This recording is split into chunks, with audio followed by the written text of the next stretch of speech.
Hello and welcome to the Michael Mamas Show. I'm your host, Michael Mamas, and we're coming to you from Mount Soma, home of the Sri Someshwar Temple in the mountains of western North Carolina. Just for starters, gourds. I'll tell you, for years, I don't know if I ever told you this, Scotty. I think I may have lectured about them in the past. But for years, ever since I was a kid, really, I really liked gourds. And every fall I'd like to get gourds. And I always felt like there was a power to them. And in fact, I even used to joke gourd power. I used to joke that we should just make bumper stickers that say gourd power. And everybody thought I was crazy, you know. But then it turned out that in the Vedic tradition, in the autumn, when pumpkins are out and that, you can see the pumpkin there. On the front doorstep, by the front door of the house, they put a pumpkin because it was supposed to absorb any negativity and, kind of prevent the negative energy from affecting the house and the people who live in the house. So I was like, wow, yeah, I always knew gourds had something. But then just recently, one of the Mount Soma employees here is a Cherokee Indian. And actually, he's like 1/8 Blackfoot and the rest Cherokee, I think it is. But how did it come? Oh, you saw I put a pumpkin on the front steps of my house. And I don't know if he brought it up, right? I think I asked him. And he was like, oh, yeah, the Cherokee are, into gourds. And I said, well, what do they say about them? He said they absorb negative energy. They get rid of negative energy. They block the negative energy, I think he said, from affecting the people. And then he was telling me about his grandmother, and he's an older guy, and so his grandmother goes back a ways. And how she lived to be 105 years old, and she was very spiritual. And she would put, in the fall, gourds not only at the front door, but all around the house. And then I asked him, I said, what did I say? I said, well, also, I said to him, I believe gourds have energy, and when you hold a gourd, you can just feel it. And he's like, oh, yeah, the Cherokee know all about that. And I said, and that energy actually feeds the person, feeds the physiology. And he was like, oh, yeah, that's right. They know. And I feel the same way, by the way, about Rudraksha beads. When I put Rudraksha beads on, it feels like they just feed the depth of my physiology. They feed my being. And I even like to overstate it, kind of like pack myself in Rudraksha beads. And now, gourds. And then gourds are interesting because some of them, I don't really get the ones with a real long neck. They're cool, but they tend not to dry out very well, and the neck will kind of rot. But the ones that are more round, they dry out, and then of course they become rattles. You can hear the seeds rattling around inside, and even that I can just tell. It just has an influence. A very positive influence. So anyway, there you go. Today, well, let's see. Was there anything else I wanted to touch?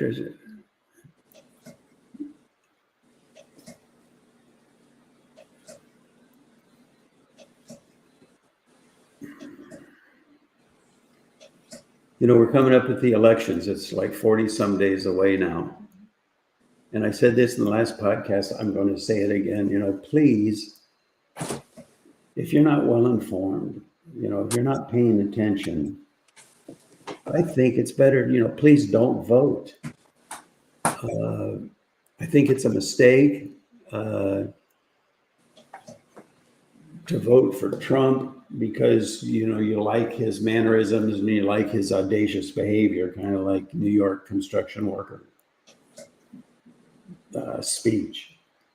That's no reason to vote for the guy. And it's also no reason to not vote for the guy. We needed to really take a look at the principles, his history, what he believes, what his what he accomplished or didn't accomplish in the previous, when he was president previously. And also same thing like with Harris. You may love the way she laughs and cackles, or you may not like it. Either way, it's no reason to vote or not vote for her. You need to find out what her policies are, what her principles are, what she believes in, what she's always believed in, and ask yourself if that's what you want for the country. Very simple, you know. The one question I have about Harris, though, that kind of bothers me, or it doesn't just kind of bother me, it bothers me, is that she had these very liberal stances on everything, known to be the most liberal senator and the member of the Senate. And it's like immediately when she started running for president, her stance on so many things, she went from wanting an open border to wanting to put up a wall and close the border. What else, Scotty? There are a bunch of things that she just completely had like an epiphany all at once, and all of her policies went from extreme left to mainstream, to moderate. And I kind of would like to hear an explanation of why she had that sudden epiphany the moment they decided that she's going to run for president. But all I'm saying, I'm not trying to get you to vote for Harris. I'm not trying to get you to vote for Trump. I'm just trying to get you to think, pay attention, realize it matters, get educated, and vote accordingly. And if you're not well informed, please don't vote. You know. One place you can explore this stuff, I've been watching a lot of YouTube. Scotty, I know you watch YouTube quite a bit too. Yeah. But there are a lot of things there where you just click on and get the bottom line of what's going on CNN, or what's going on Fox News, or what's going on with different commentators, you know. And so I think it's a quick way of getting right to the bottom line of different perspectives. Because when I say it's good to get different perspectives, you know, you can't sit there and listen to an hour or more to CNN, Fox News, Newsmax, MSNBC, you know, on and on. So YouTube might be a good vehicle to just get an idea. But I really don't think it's a good idea to listen to just one station, one moderator, one individual, and just take what they say for granted, you know. There's an interesting thing I saw, and that was talking about, it was a Jewish woman, I guess, and she was talking about there's two things. There's faith-based religion, just based on faith, and then there's what they call ethno-religion, religion that includes and it's kind of more all-encompassing. It includes the ethnicity of the people that generally practice that religion. And it wasn't so long ago that I know Judaism and I think other religions, and I think it should be all religions really, that they're receiving ethnic protections that are included under the Civil Rights Act. I think Title VI, I think it is. And I think that's important, you know, because we have to understand that spirituality has that cultural integrity component. And so ethnic groups with a particular high incidence of a particular religious orientation, they deserve that kind of protection. Cultural integrity deserves to be protected. And again, I've said that, you know, cultural integrity gone insane becomes racism. That's not what I'm talking about. But upholding the cultural integrity of a nation and of a people is extremely important. In fact, if you look at even history, one of the ways that I'll try to overthrow a country or overthrow a leadership or something, one of the main things they start with is tearing down the statues and the monuments, attacking the different cultural components, because the culture of the society is the fabric, is the integrity of the culture and of the nation. You see, and so that kind of leads us to this thing about the upcoming golden age, which is happening. I mean, the sun is going to rise, and there's if you really look at the Vedic literature and that, there's a really good indication of when that is going to happen. And it's happening now. We're right on the verge, we're right on the process. It's on the cusp, you know. And there's a lot of, it's very interesting because there's a lot of discussion about globalism. And globalism, you know, really, when you think about it, it can take two different forms.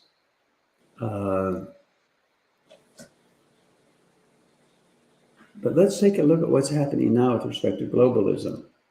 You know, we live in a time that's unprecedented from the perspective of our historical records. And that is that there's, with the internet and with so much, it's a smaller world. Aircraft, I mean, you go to the grocery store, you buy some produce and it could turn out it's from Australia or wherever, you know. It's a smaller world now. And the communications between countries and the networking between nations is really getting tight. Now, in the past, I always say it, well, let's say the bankers or the money hounds, I don't mean to clump all bankers in that category, but a great way to make money, tons of money, is to overtake a nation's banking system. And I've cited in the past that was the whole Bolshevik revolution with the Tsar, and that was all motivated by banking, really, because they wanted to take over the economic system of the country and become hugely wealthy, and they did. And George Soros, if you know who he is, if you don't, it's worth researching George Soros and his perspectives on things. But he's overthrown economically, you know, brought down and therefore overtaken more than one nation. And he's hugely, vastly wealthy by virtue of that. But see, now what's going on is because of the networking of all these nations is so tight, there's a movement now to not just overtake a nation, but overtake the globe. Internationally, take over. And if you just take a step back and look at what's going on in the world, you can see the process going on. You see it in Australia, you see it in Germany, you see it in France, you see it in the United States, of course, you see it in Belgium. And then, of course, take a look at what's going on in Africa. And so there's this kind of like competition going on, one between the background, what some people call the deep state, but I'm not talking just nationally, I'm talking internationally here, of the wealthy. And now we're talking about like the George Soroses and the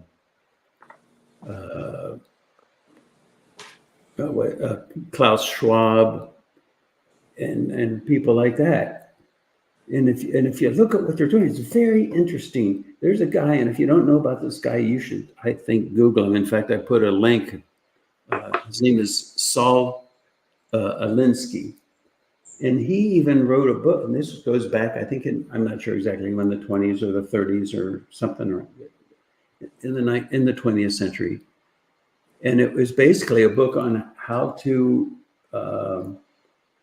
overtake and basically conquer a nation, how to topple a nation, how to how to win over the momentum of the mass mentality of a nation. And it's worth looking at that link. And he had like 8 principles, 8 step-by-step principles, and they're pretty horrifying when you read through that. I don't think it's in these 8 principles, but if you look at more detail, because he has a lot of additional details, one of the things he said that really struck me was blame the opposing party. Whatever you're doing that might seem underhanded or whatever, accuse the opposing party of doing that. So you see, what people hear first is what they tend to believe.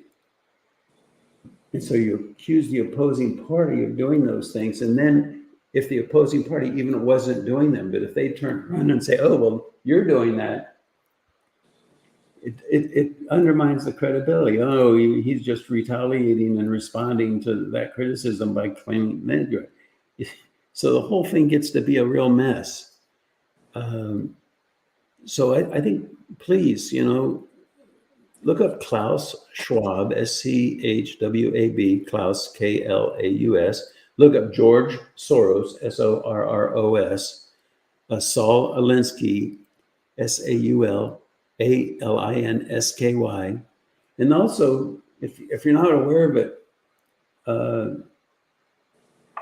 in his work, look up George Orwell, Orwell, in his book, in particular 1984, but he did Animal Farm, different things, but just his basic perspective on the direction society was headed. And this goes back, when were those books written? I'm going to guess in the last half of the 20th century. But just get educated. That's all I'm saying. You can believe it or you can reject it. But get educated about what's going on. And this whole, another principle, this whole notion of conspiracy theories. If you don't like a perspective about global situations, political situations, whatever, a popular buzzword that just almost immediately undermines it is to try to label it, that's a conspiracy theory.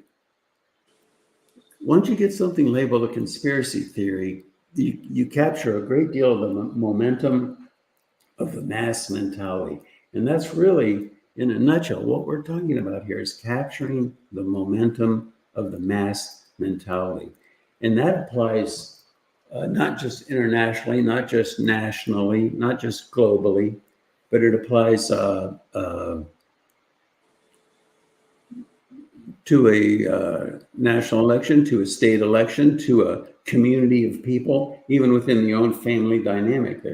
There becomes a momentum of a mass mentality, and that applies to many things, including the inner relationships between the actual family members. Different people kind of get viewed a certain way. So really watch the momentum of the mass mentality in the battle to control that. If you control the momentum of the mass mentality, you can control a nation and a globe, So now, what about, you see, another interesting thing is globalism. Let's take a look at globalism, because globalism, it can really come in 2 radically different forms. And just to give an example, like there's the notion of competitive advantage. It's a principle in economics, but it's a basic principle. It just basically says, if one nation is better at producing something and can produce it better and cheaper, let them do it. Don't put tariffs on them. Don't limit all that, and let every nation do what they're really good at, and everybody will prosper from that, right? I mean, it makes sense, doesn't it? But now there are problems with competitive advantage when the motivations of the different nations isn't, lack of a better word, altruistic. For example, and I don't mean to pick on a particular nation, but just take as an example, China. China they're producing like 2 coal manufacturing plants, or however you say it. I understand 2 every week. They're just cranking them out, and they pollute like crazy. And so that's the energy they're using to produce the products that they can sell very cheaply. That gives them a competitive advantage. But it's not good when you take a look at it. They're polluting terribly. And also some nations, I don't know, China, what they're doing, they talk about slave labor and stuff. But if they're producing something and polluting like crazy to produce it, and enslaving people to do it, and even like with strip mining for the trace minerals that are needed for manufacturing of batteries and cell phones and all that they do in China, and then they can sell them really cheap. They have a competitive advantage. But, so there's more to it than just who can produce something more cheaply and more efficiently. You got to take a look at it. And also energy production in general. I mean, yeah, okay, the United States is really wanting to not pollute, and they're all into the problem, global warming and pollution and greenhouse gases and all that. And so they try to do things like, well, first they really put limits on energy production, which makes China, for example, have a competitive advantage in some of those arenas. Or Venezuela is even a better example because they have oil. And so the United States starts buying their oil from Venezuela because Venezuela has a competitive advantage. But Venezuela pollutes the heck out of. They have no regard for, green, thinking green and all that. And furthermore, the oil that's produced in Venezuela is filthy oil. It's like a goo, and it's to process it is hugely polluting. And the only places I know of where they can purify that oil is Texas. And so all that gunk is getting dumped into Texas because we import that polluted oil. When, for example, in the United States, they could produce really clean oil, which wouldn't pollute as much. And so, you have to, all I'm saying is you got to take a little look deeper. These are just a couple of examples. And so it's not as simple as, competitive advantage or even economies of scale. Economies of scale is the idea that the more of something you make, the more efficiently you make it, so the cheaper it is, and so you can provide that product more cheaply. And that becomes multinational corporations. And again, they can sell something much less expensively because they are making so much of it. But again, the same problems with pollution and what do they do with the money that they're making. And you can get into the whole thing with Russia and Iran. Iran was producing oil, so the United States put sanctions on them, and then they lifted the sanctions, and then Iran got rich from selling their oil. And what do they do with the money? The terrorism. They're making bombs and all that. And admittedly, all of these things are far more complicated. I'm just touching the surface here. But all I'm asking you to do really is to think, pay attention, take a closer look. Don't listen to one little narrow viewpoint. Because, see, globalism can come in 2 different forms. We just spoke about the takeover form. Going in and trying to take over all these different nations so you can control them and bleed them and make a bunch of money and undermine the cultural integrity in the nations, those nations themselves, but all in the name of power and money and overtaking, controlling different nations, ultimately controlling the world and calling that globalism. There's another form of globalism, the opposite extreme, would be harmony. Different nations working together, different nations respecting one another's cultural integrity, different nations not trying to undermine the autonomy of a nation,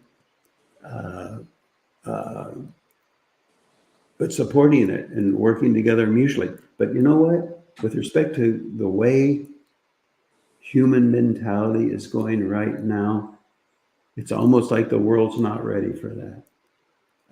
It gets overtaken by these conspiracy theories, or it gets overtaken by momentum of mass mentality. It gets overtaken by a woke paradigm, or this paradigm, or that paradigm, and nations get overtaken by that because why? The internet is so powerful, mass media becomes so powerful. You capture the mass mentality, and you start pushing a nation in a direction that doesn't feed the nation, doesn't serve the nation, doesn't serve the world, but it serves the rich and powerful's goal for more power and more control. These are things we need to think of, and I think the reason I'm talking about this right now is because we have this election coming up. People need to think. People need to pay attention.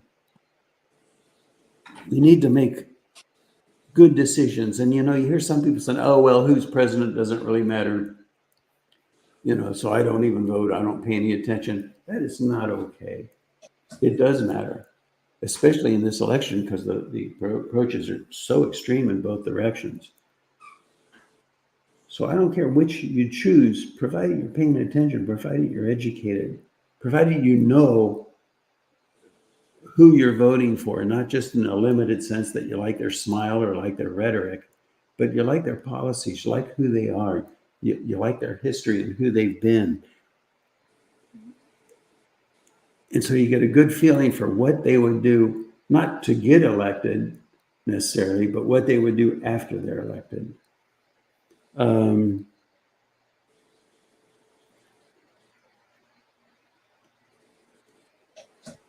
think that pretty much covers the things I have to say.